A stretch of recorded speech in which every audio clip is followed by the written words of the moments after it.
My name is Megan Ross and I'm studying a Bachelor of Psychology at Monash University. I graduated in 2019 with an ATAR of 95 and I got above 40 in quite a few of my subjects. So today I'm going to teach you how to make a study timetable and how to split up your time between studying and doing homework. So some things to keep in mind before you start. You need to choose if you want to do it digitally or on paper. It's up to you. It's whatever works best for you. Next, you can be as specific or as vague as you like in your timetable. You may want to map out just blocks for doing studying and blocks for doing homework, or you may want to make it subject specific. It's really up to you. Make sure you have a clear goal for the end of the year. What ATAR do you want? What study score do you want? And make sure you have a goal for your study sessions as well. What am I going to achieve in this 2-hour block I have to study? And make sure when you're making your study routine that you leave time for breaks. Breaks aren't a bad thing. They can help you study. You can't study for 8 hours on end without breaks. You need to leave time to eat, to walk away from your table, get a drink, maybe watch your favorite show, eat dinner, all those kinds of things. Don't procrastinate by any means, but this will just help you prevent it. So some people will disagree with me on this, but I say homework is not studying. Homework can help you consolidate your knowledge and it'll also make your teacher very happy. However, it is not the best way to study for your SACs. Studying for your SACs should really be that active recall, so using flashcards, writing out everything you know on a piece of paper, doing practice questions, all of those sorts of things. Now, the next thing you need to do is you need to make sure you plan ahead. You should get a list given with all your SAC dates and your exams far in advance, so make sure you know what's coming up. You should start studying for your SACs about 2 to 3 weeks ahead and exams 4 to 6 weeks. Now, that sounds like a lot, but this is really going to maximize your marks and really help you to get the best possible result. Now, getting started, here are some questions that I want you to ask yourself. What ATAR do you want at the end of the year? Now, here I want you to pick a number. Don't just go, I want to get in the 80s somewhere. Please choose a number. If you say, I want to get in the 80s, you'll probably end up getting flat 80 or like 78, almost there. So please choose a number. Next is what study score do you want for each subject? This will really help you set your goals and know what you want to strive towards. And you have to think about what commitments do you already have? What needs to go in my timetable? Where is my time going? You need to also think about what time do you get home from school? If you don't get home till school till 5, your timetable can't really start until you get home from school, unless you're going to study on the bus, which is also a great thing. Next, you think, when do you best study? See, for me, I'm more of a night person than a morning person. So me getting up early to study isn't going to be very productive. So I'm going to put my study sessions at night.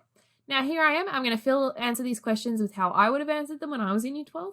So the ATAR I wanted was a 93. I wanted to get above a 90, but I wanted to choose a number, and I thought 93 was pretty reasonable. I did get above that. I got a 95, but I think I did that because I was striving towards a 93 and I overshot a little bit. So what scores do you want for each subject? So I personally wanted a 40 in psychology, a 35 in everything else, and a 30 in specialist. Now, this helped me know how hard I had to work in that subject. So for English language, I knew that I was weaker in English, so I had to work really hard. When in methods, I was quite competent, so I knew I could get a 35, if not higher. Now, these aren't my actual study scores. I did get quite a bit higher in most of them, but I had clear goals that I was working towards when I was studying. In terms of what commitments I had in year 12, I did work and I did take part in the school musical, so I had to schedule those into my timetable.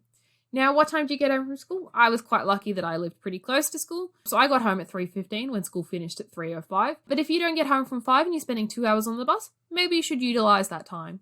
And also think about when do you study best. So I study best between 4:30 and 10 p.m. So I'm more of a night person. Now this study timetable is on the StudyClicks website for you to download and personalize. So I'm going to personalize it for me. So I'm going to put in my blocks. So I get home at 3:15. So I'm going to start studying roughly at 4. But I'm going to schedule in the activities that I already had. So I had musical practice on Mondays and Thursdays until 4:30. So that's going on my study timetable. I had work on Friday afternoon, so I couldn't study at all. I also had work on Saturday and Sunday, but I was always finished by 3, so I could start studying at 4. Now, something I know very much about myself is I need an afternoon nap. So I scheduled this into my routine. So I would nap until 4:30 every day and then start studying because I knew this would make me more productive. I also scheduled in when I had dinner. So I eat dinner quite late, so I eat between 7 and 7:30. So that's in my study timetable. So that'll be my dedicated break. Now moving towards the academic side. So I would schedule in 2 hours of homework every day during the week, just to make sure I have the homework for the next day ready. And then I would also schedule in study time. So after dinner, I would be studying, so like revising, studying for SACs. When before dinner, I would be doing homework. So that would be the stuff my teacher had assigned me to do.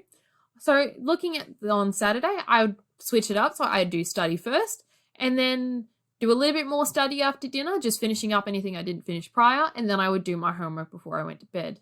Now on Sunday, I'm going to hope that I had all my homework finished on Saturday and I would just study the whole day. This can look different for you, but this is just an example. I'm going to show you another one. So this one will be more specific, accounting for different subjects. So I'm going to put in everything I had on the last one in terms of commitments, including my nap time. But on Thursday this week, I have a psych sack. So I needed to dedicate time to studying for my psych sack as well as doing my homework. So maybe on Monday, I have methods and philosophy homework. So I'm going to spend an hour on each. I'm going to eat dinner. And then I'm going to spend an hour and a half on psych sack prep.